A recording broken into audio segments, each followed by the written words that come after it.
नमस्कार बंधुरा केमन आছেন আপনারা সবাই आशा করছি অনেক ভালো আছেন এবং সুস্থ আছেন।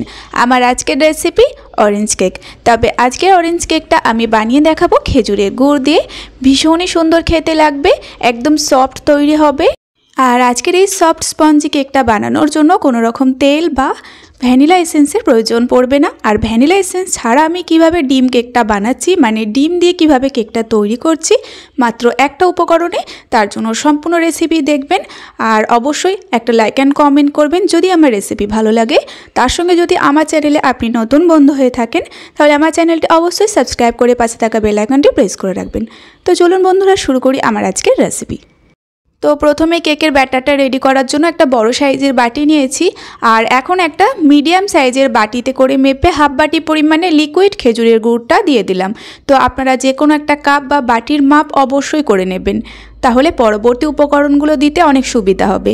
এবার এই গুড়ের মধ্যে একটা ডিম ফেটিয়ে দিয়ে দিলাম। তো আমি আগেই বলেছি ভ্যানিলা এসেন্স ছাড়াই আমি কেকটা তৈরি করব। তো এই ডিমের গন্ধটা যাওয়ার জন্য এর মধ্যে দিচ্ছি 1/4 চামচ পরিমাণে এলাচ পাউডার। অবশ্যই এলাচ পাউডারটা দেবেন, আর যদি ভ্যানিলা এসেন্স থাকে তাহলে দিয়ে দেবেন। তো এবার দেখুন দিচ্ছি কমলা লেবুর রস। একটা কমলা লেবু থেকে আমি রসটা বের করে নিয়েছিলাম, তো সম্পূর্ণ কমলা লেবুর রসটাই কিন্তু দিয়ে দিলাম। আপনারা একবার এইভাবে বানিয়ে দেখবেন, কেকটা ভীষণই সুস্বাদু খেতে হবে। তো এবার খুব ভালোভাবে আমি ফেটিয়ে নেব সমস্ত উপকরণগুলো, তারপরে আমি বাকি উপকরণ দিয়ে দেব। প্রায় 2 মিনিট মতো এভাবেই ফেটিয়ে নেব। তো এই কমলা লেবুর রসটা দেওয়ার কারণে কেকের স্বাদটা কিন্তু ভীষণই সুন্দর হয়। আপনারা অবশ্যই দেওয়ার চেষ্টা করবেন। আর যদি মনে করেন যে কমলা লেবুটা দেবেন না, তাহলেও কিন্তু কমলা লেবু ছাড়াও রেসিপিটা তৈরি করতে পারেন। তো দেখুন এখানে খুব ভালোভাবে মিশ্রণটা ফেটিয়ে নিয়েছি প্রায় 2 মিনিট। এবার বাকি উপকরণগুলো দিয়ে দিচ্ছি। সেই একই বাটির মাপ করে আমি 1 বাটি পরিমাণে ময়দা দিলাম। আর ময়দাটা কিন্তু অবশ্যই চেলে তারপরে কিন্তু দেবেন। এবার আমি দিয়ে দিচ্ছি 1 চামচ পরিমাণে বেকিং পাউডার। আর একই চামচে করে মেপে 1/4 চামচ বেকিং সোডা, মানে হাফ চামচেরও হাফ দিলাম। স্বাদ মতো একটু লবণ দিলাম, না চাইলে নাও দিতে পারেন লবণটা। তো এবার খুব ভালোভাবে একটু গুড়ের সঙ্গে মেখে নেব, মানে যতটা পরিমাণ গুড় দিয়েছি এই গুড়ের সাথে প্রথমে মেখে নিতে হবে। তারপরে যদি মনে হয় দুধের প্রয়োজন পড়বে তখন কিন্তু দুধটা দিতে হবে, তার আগে কিন্তু নয়।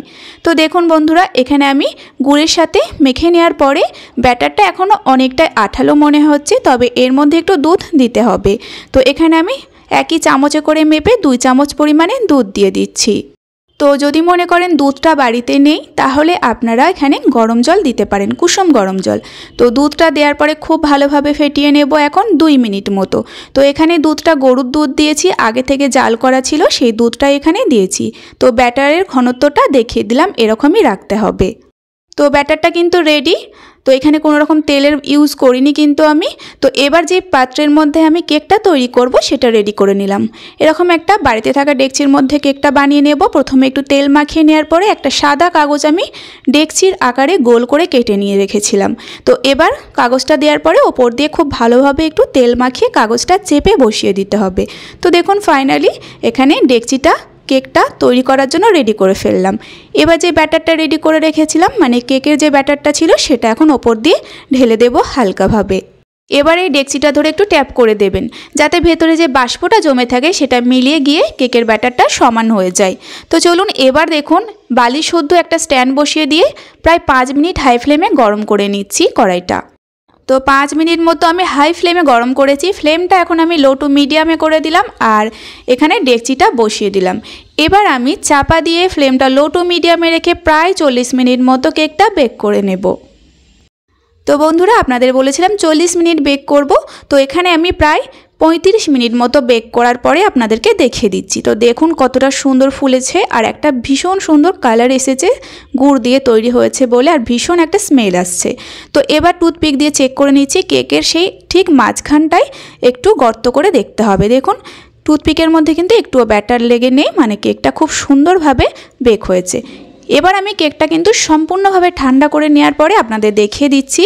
তো একটা ছুরির সাহায্যে সাইডগুলো আমি একটু নাড়িয়ে দিচ্ছি যাতে কেকটা খুব সহজেই উঠে আসতে পারে। এবার ওপর থেকে একটা থালা দিয়ে এইভাবে উল্টে নিতে হবে। আর যে কোনো কেক কিন্তু ঠান্ডা করার পরে বের করবেন, নয়তো কেকটা ভেঙে যাবে গরম অবস্থায় বার করলে। তো দেখুন কতটা সহজে বেরিয়ে আসলো কেকটা। আর ওপরে যে আমি কাগজটা দিয়েছিলাম সেই কাগজটা দেখুন কতটা সহজে উঠে যাচ্ছে। আর কেকটা ভীষণ সুন্দর দেখতে হয়েছে, কালারটা দারুণ হয়েছে। তো এবার আমি দেখিয়ে দিচ্ছি কেকটা কতটা সফট হয়েছে আর তার সঙ্গে কালারটা ভীষণ সুন্দর হয়েছে আর খেতে তো অপূর্ব হয়েছিল। তো ভ্যানিলা এসেন্স ছাড়াও কিন্তু ডিম দিয়ে এলাচ পাউডার দিয়ে আপনারা কেকটা তৈরি করবেন, দেখবেন ডিমের গন্ধ একটুও থাকবে না। তো আপনারা যদি এখনও পর্যন্ত খেজুর গুড়ের এই অরেঞ্জ কেকটা না বানিয়ে থাকেন তাহলে অবশ্যই বানাবেন, আশা করছি ভালো লাগবে। আর যদি মনে করেন কমলা লেবু ছাড়াই কেকটা তৈরি করবেন তাহলে একই পদ্ধতি ধরে তৈরি করবেন, তাতেও কিন্তু খেতে সুন্দর লাগবে। তো বন্ধুরা, আশা করছি আজকের রেসিপি আপনাদের ভালো লেগেছে, আর যদি ভালো লাগে তাহলে একটা লাইক এবং কমেন্ট করে জানাবেন, আর অবশ্যই বাড়িতে ট্রাই করবেন। আর আমার চ্যানেলে এরকম নিত্য নতুন রেসিপি পেতে অবশ্যই চ্যানেলটি সাবস্ক্রাইব করে পাশে থাকা বেল আইকনটি প্রেস করে অন করে রাখবেন। আজকের ভিডিও এই পর্যন্তই। আপনারা সকলেই ভালো থাকবেন এবং সাবধানে থাকবেন।